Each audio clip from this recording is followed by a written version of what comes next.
எல்லாத்துக்குமே ஒரு சில அந்த பிக்மெண்ட் இப்போ ப்ரொடியூஸ் பண்ணக்கூடியது இயற்கையாக இருக்கக்கூடிய ஒரு விஷயம்.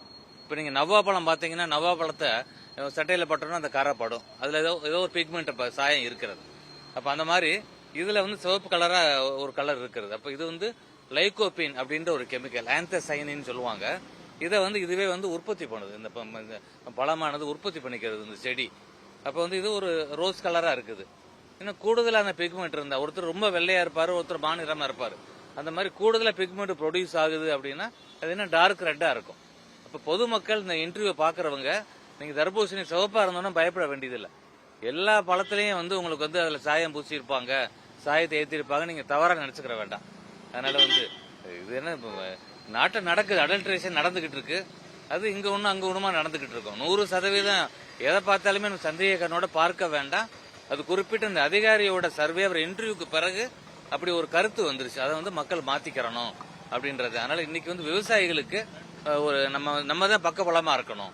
அப்ப வந்து இப்ப அதிமுக எங்களோட பொதுச் செயலாளர் வருங்கால முதலமைச்சர் எடப்பாடியார் வந்து இது சார்ந்து இப்ப எங்க நியூஸ்ல இப்ப நிறைய நாங்க இதை சார்ந்து மக்களுக்கு விழிப்புணர்வு ஏற்படுத்துற மாதிரி விஷயங்கள் நாங்க கொண்டு வந்திருக்கிறோம். இப்ப நான் உங்களுக்கு செஞ்சு காமிக்கிற பாருங்களேன். அந்த அதிகாரி சொல்றாரு டிஷ்யூ பேப்பர்ல நீங்க தேய்ச்சு பார்க்கணும் அப்படின்றாரு. ஒரு படத்துல வடிவேல் செய்வாரு பாருங்க, தங்கம்னு சொன்னோன்னு செங்கல் எடுத்து தேய்ச்சி அந்த மாதிரி டிஷ்யூ பேப்பர்ல இப்ப நான் தேய்க்கிறேன். நான் இந்த கலர் அப்ப இயற்கையா இருக்க பழத்திலையும் வரும், இது அந்த பிக்மெண்ட் வரும்.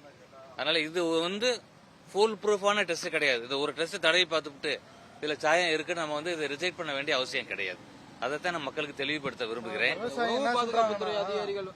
விவசாயிகள் என்ன சொல்றாங்க, இயற்கையாகவே வந்து இந்த பழம் சிவப்பாக தான் இருக்கும்.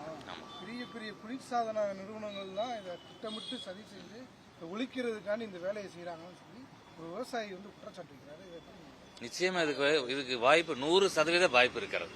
நம்ம பார்த்திருக்கிறோம் இந்த ஃபுட் மித்து, உணவு சார்ந்த விஷயங்களை யாரோ டிக்டேட் பண்றாங்க. அந்த மாதிரி பார்க்கும் பொழுது இந்த பெரிய பிரபல கம்பெனிகள் வெயில் காலம் வந்துருச்சு, நம்ம கூல்ட்ரிங்க்ஸ் வியாபாரத்துக்கு பாதிப்பு வந்துடும்.